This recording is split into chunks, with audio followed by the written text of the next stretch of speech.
Hello students, today we are going to learn lesson sound. Are you hearing this music? How it can be happen? अभी मैं आपको एक experiment दिखाती हूँ. ये हम लोगों ने रबर लिया है. ओके, हे आपण रबर घेतलंय आणि या रबरला थोडासाच मी स्ट्रेच केलाय आणि सोडलंय. स्ट्रेच करने के बाद मैं छोड़ रही हूं. आपने देखा यहां वाइब्रेशंस क्रिएट हुआ. Okay, now I stretch it more. क्या हुआ? जितना मैंने स्ट्रेच किया उतना साउंड ज्यादा क्रिएट हुआ. अगेन हम लोगों ने ये ज्यादा स्ट्रेच किया है और मैंने नीचे से वापस खींचा. It vibrates and creates a more sound. You can observe it very clearly. Now we are going to learn the sound lesson, that is how can sound produce. Okay, so this is the tuning fork.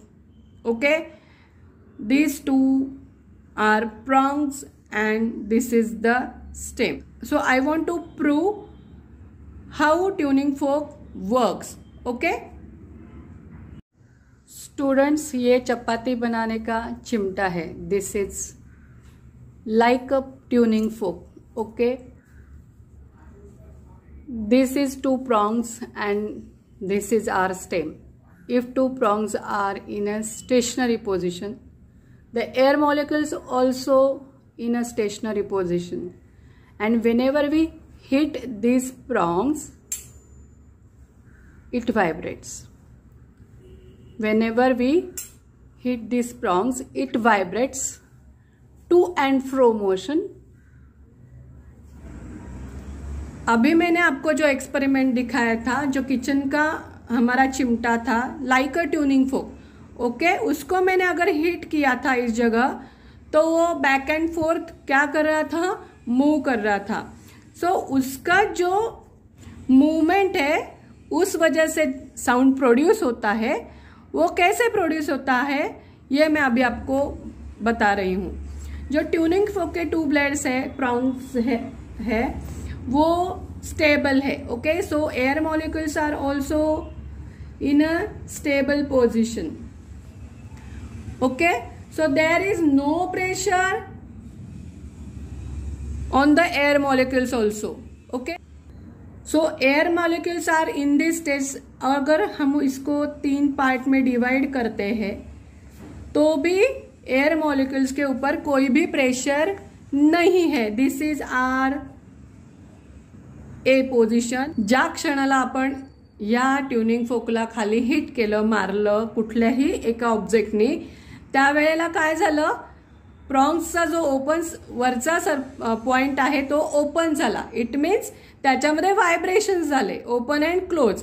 ज्या वेळेला आपण hit केल्याबरोबर वरचे part open झाले त्या क्षणाला बाहेरच्या एअरवर काय आलं? Pressure. It creates the pressure on the outer surface of air. Okay, तो pressure increases, that's why density also increases. Pressure increase झालं की काय होतं? डेन्सिटी इन्क्रीज होते. सो फर्स्ट पार्ट में, ए पार्ट में क्या होगा? प्रेशर इंक्रीज होगा. इट मीन्स एयर मॉलिक्यूल्स जो है वो क्या हो जाएंगे? नजदीक आ जाएंगे. Okay, after that it closes. Okay, फिर उसके बाद में जैसे ओपन होता है क्लोज होता है, ओपन होता है क्लोज होता है, to and fro, backward and forward direction. Okay, so second और थर्ड पार्ट में एयर मॉलिक्यूल्स नॉर्मल रहेंगे. और थर्ड पार्ट में क्या होगा? जो ओपन प्रॉन्ग्स हुए थे पहले, बाद में वो क्लोज हो जाएंगे. ओके, बाद में वो क्लोज हो जाएंगे. तो क्लोज होने के बाद आउटर सरफेस जो है वहां का प्रेशर कम हो जाएगा एयर मॉलिक्यूल्स का, और इनर जो सरफेस है उसका प्रेशर क्या हो जाएगा? बढ़ जाएगा. सो इसमें क्या होगा? पहले यहाँ जो एयर मॉलिक्यूल्स नॉर्मल पोजिशन में आ गए थे, सेम पोजिशन यहाँ है, और उसके बाद में क्या होगा? प्रेशर वापस इंक्रीज होगा. ओके, जहां प्रेशर डिक्रीज होता है उसको बोलते हैं rarefaction. Pressure decreases, density decreases, that is called rarefaction. Pressure increases, density increases, that is called compression. Okay, so to and fro, to and fro, to and fro, to and fro, backward forward ये direction होती रहेगी. And this vibration creates a sound. Okay, I will show you to this pendulum experiment. ये pendulum है. Okay, अगर मैं इस pendulum को यहां से हिट करती हूं तो ये पेंडुलम फॉरवर्ड डायरेक्शन में जाएगा.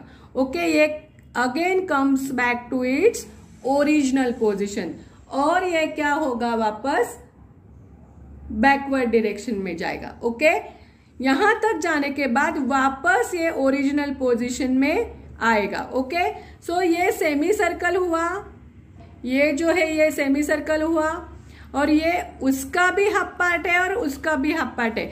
तो ये दोनों जो क्वार्टर पार्ट है मिलके, अगर हम लोग इसको इमेजिनरी लाइन करेंगे तो ये सेमी सर्कल और ये सेमी सर्कल मिलके क्या होगा, एक फुल सर्कल होगा. इट मीन्स अगर 1 सेकेंड में ये पेंडुलम एक पूरा राउंड, ये पेंडुलम आगे जाके ओरिजिनल पोजीशन में आएगा, वापस पीछे जाएगा, वापस ओरिजिनल पोजीशन में आएगा. इसका मतलब इस पेंडुलम ने एक साइकिल कंप्लीट की है. ओके, सो एक साइकिल कंप्लीट की है. अगर 1 सेकेंड में 1 साइकिल कंप्लीट की है तो उसको बोलते हैं 1 फ्रीक्वेंसी. और 1 सेकेंड में कंप्लीट की है ना उसने, तो फ्रीक्वेंसी के यूनिट को क्या बोलते हैं, हर्ट्ज. हर्ट्ज का सिंबल क्या है, Hz. 1 सेकंड में ये पेंडुलम एक साइकिल पूरा करते हैं तो क्या बोलेंगे, 1 हर्ट्ज पर second. Okay, 1 cycle it means 1 frequency. Okay, तो अगर 1 सेकेंड में 10 साइकिल कंप्लीट करता है ये पेंडुलम तो उसके बोलते हैं 10 हर्ट्ज पर सेकेंड. अगर ये पेंडुलम 1 सेकेंड में 100 साइकिल कंप्लीट करता है तो उसको क्या बोलेंगे, 100 हर्ट्ज पर सेकेंड. अगर ये ट्यूनिंग फोक को हम लोग हिट करते हैं और 1 सेकेंड में वो 512 टाइम अगर टू एंड फ्रो करता है मोशन, ये प्रॉन्ग्स टू एंड फ्रो करेंगे 512 टाइम्स पर सेकेंड में, तो उसकी फ्रीक्वेंसी कितनी होगी, 512 hertz. The medium is necessary for propagation of the sound. ये एक्सपेरिमेंट दिखाने के लिए मैंने ये एक पिलो लिया है. ओके, और ये एक मोबाइल लिया है. अभी मैं मोबाइल में एक गाना बजाऊंगी. Okay, I will play the song in this mobile.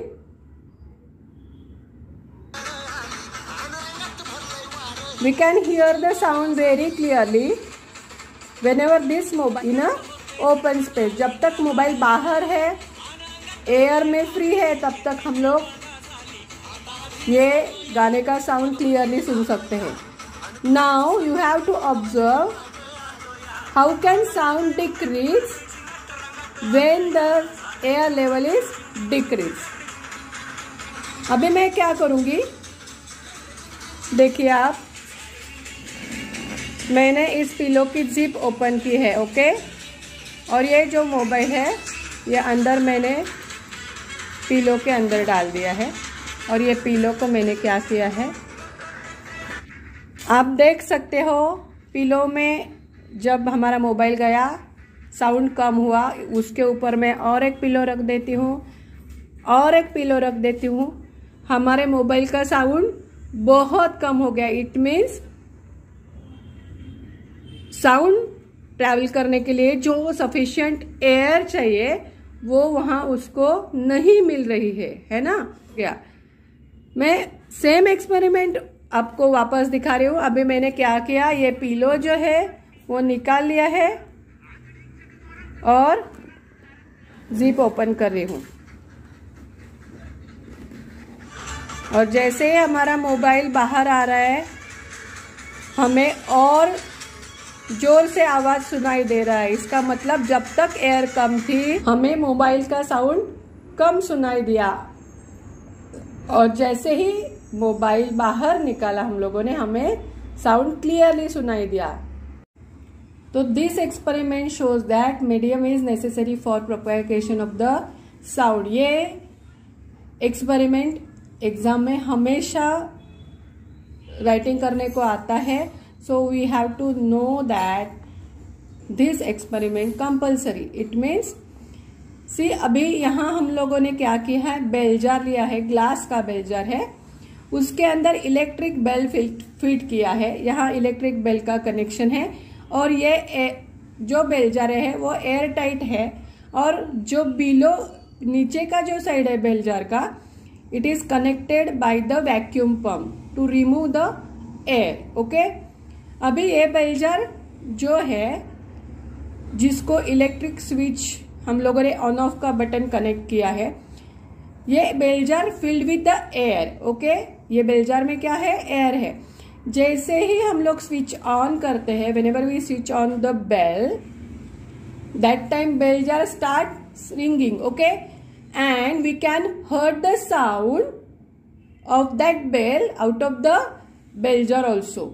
हम लोग जैसे ही स्विच ऑन करते हैं बटन, हम लोग जो बेल बजती है अंदर, उसका साउंड बाहर भी सुन सकते हैं। But after some time, whenever we remove the air from this vacuum pipe, okay, हम लोग ये वैक्यूम पंप से जैसे जैसे ही हवा बाहर निकालेंगे, तो जो बेल बजती है उसका साउंड भी डिक्रीज होता चला जाएगा। The level of the air decreases, that time the sound of the bell also decreases. और एक सर्टन पॉइंट पे पूरी हवा जब बेल जार की निकल जाएगी, तब हमें जो बेल बजती है उसका साउंड बाहर सुनाई ही नहीं देगा। This proves that the air is necessary for propagation of the sound. Okay, space में जो एस्ट्रोनॉट्स होते हैं, okay, they can't hear their sound. Okay, वो एक दूसरे का आवाज सुन नहीं पाते हैं। अगर मून में कोई एस्ट्रोनॉट्स गए हैं तो वो एक दूसरे का आवाज सुन नहीं पाते। क्यों? Because there is no atmosphere and no air. वहां कोई भी एटमॉस्फेयर नहीं है, एयर नहीं है, और air is a medium of propagation of the sound. We know that very well. So air नहीं है तो कोई भी जो साउंड वो एक दूसरे को बोलने के लिए निकालते हैं वो सुन नहीं पाते हैं। Okay, this is the main reason, because air is the necessary for generation of propagation of the sound, and that's why they are using a cell phones which does not need any medium for propagation। okay, cell phone को कोई भी जरूरत नहीं होती है air की, okay, sound पास करने के लिए। और अगर हम लोग एक दूसरे से डायरेक्टली बात करते हैं, वो हम लोग एक दूसरे की आवाज सुन पाते हैं, क्योंकि हमारे आजू बाजू में एयर है, वो एयर स्पेस में नहीं होती है। Okay, that's why astronauts on the moon cannot hear to each other. अभी आपने जो रबर का एक्सपेरिमेंट देखा, हम लोगों ने रबर को नीचे से खींचा था, वो नीचे स्ट्रेच हुआ, फिर ऊपर गया, वापस नीचे गया, वापस ऊपर आया। तो अगर रबर का ये मेन पोजीशन है, ओके, और हम लोगों ने उसको नीचे से स्ट्रेच किया था, ओके, जैसे हम लोगों ने नीचे से स्ट्रेच किया था, वो वापस उसी एंगल में ऊपर गया, वापस नीचे आया, again it goes to up. Okay, this is called wavelength. Suppose ये सेमी सर्कल जो ऊपर है, अगर ये सेमी सर्कल इमेजिनरी हम लोग यहां करते हैं, ओके, तो ये हमारी एक साइकिल कंप्लीट होती है। अगर 1 सेकेंड में एक साइकिल ये कंप्लीट हो गई, इसका मतलब 1 हर्ट्ज पर सेकेंड। ओके, अगर ये टू एंड फ्रो का मोशन 10 टाइम होता है एक सेकेंड में, तो 10 हर्ट्ज पर सेकेंड। यही हम लोगों ने पहले भी सीखा था। नाउ ओके, तो ये जो अपर पार्ट है, जो हम लोगों ने अभी जहां प्रेशर इंक्रीज हुआ, ओके, प्रेशर इंक्रीज हुआ और डेंसिटी इंक्रीज हुई, okay, this part, that is called amplitude. That is called amplitude. जितना एम्पलीट्यूड ज़्यादा होगा उतना साउंड ज़्यादा क्रिएट होगा, क्योंकि जैसे ही हम लोगों ने स्ट्रेच किया था रबर, जितना कम स्ट्रेच किया उतना कम साउंड आया, जितना ज़्यादा स्ट्रेच किया उतना ज़्यादा साउंड आया. तो डिपेंड्स ऑन द एम्पलीट्यूड, उसके स्क्वायर में साउंड लाउड होता है. जैसे so that is the frequency. Okay, that is the square ratio of the amplitude and the sound. Okay, so जितना अगर यहाँ एम्पलीट्यूड कम है तो साउंड भी कम आएगा. ओके, अगर एम्पलीट्यूड इंक्रीज होगा, ओके, एम्पलीट्यूड इंक्रीज होगा तो साउंड भी इंक्रीज होगा. Okay, so pressure increases. Okay, this area, in this area pressure increases and density increases. That is called compression. That is called compression.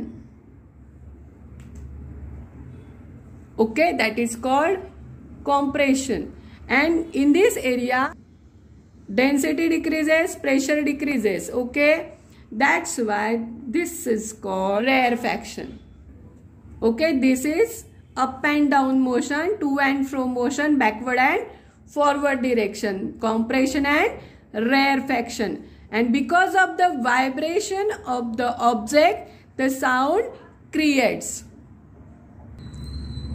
You can observe, this is the glass, and whenever I hit that glass, it vibrates and creates a sound.